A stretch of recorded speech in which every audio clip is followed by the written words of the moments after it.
in order for us to function as humans, we need the correct light puts just as much as we need nutritious food.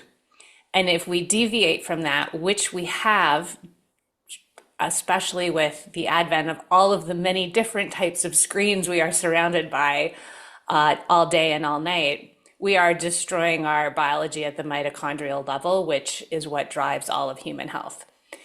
And so I started to learn about this listening to podcasts, and it was very, very fringe. So I went online to try and see, okay, is what I'm hearing in these fringe podcasts and these fringe communities, is it real? If it was real, there must be some evidence for it.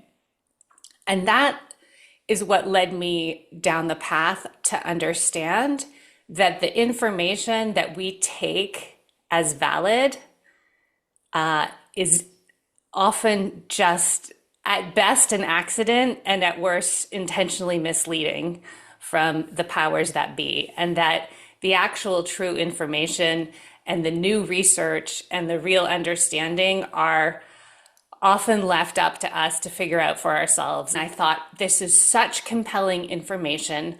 I can't wait for the media to pick it up. When is that going to happen? 2017, nothing. 2018, nothing. 2019, the magazine Outside, it's an American publication and it covers, outdoorsiness. They had an article titled, "Is Sunscreen the New Margarine?" And the whole article was about how we have, downplayed the importance of sunlight and how, potentially this stuff that we're slathering on our bodies is not only blocking out the light that we need, but is also carcinogenic in its own right. And it became the most downloaded article in the history of the magazine. It went crazy viral. And I thought, oh, great, this is it. This is the moment, now this article did so well, it got so many clicks, so many likes. This is the moment that this line of thinking is going to spread, and more outlets are going to pick it up and pick it up and pick it up. So I waited and I waited, nothing. And then COVID came and it basically became, I won't say illegal, but you couldn't even talk about healthy food, let alone healthy light. And it just completely shut down the conversation. Not only that, but Outside Magazine printed a rebuttal to their own article on the importance of sunlight.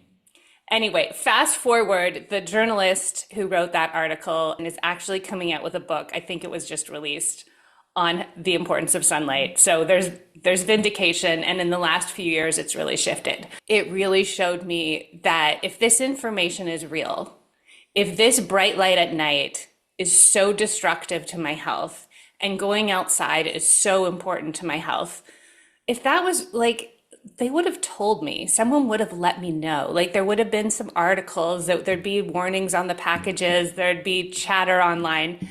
And it really showed me that in fact is not the case. I ended up starting a podcast because I wanted to make it more accessible, and I wanted, moms and just regular people to be able to understand this information who weren't going to go and pour through all of the articles, all of the published research on PubMed.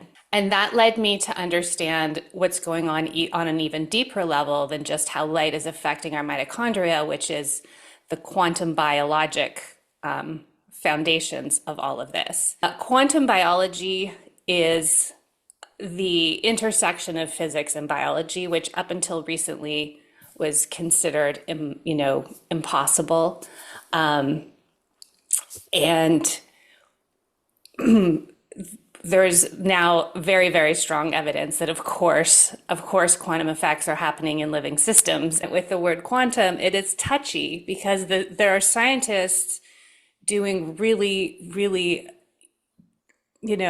rigorous lab work who do not want to be associated with anything that could be considered woo, because they're already taking a risk by saying that they're quantum biologists.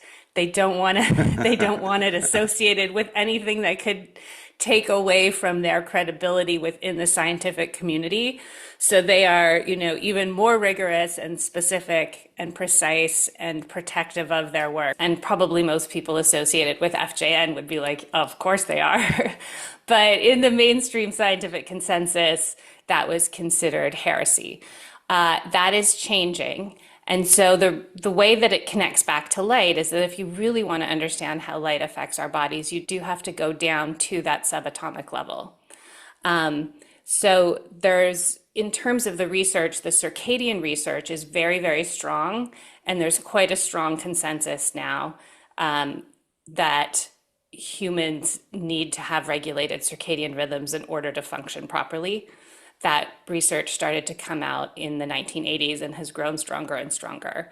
The quantum biology research is really in its infancy and is gaining momentum as we speak.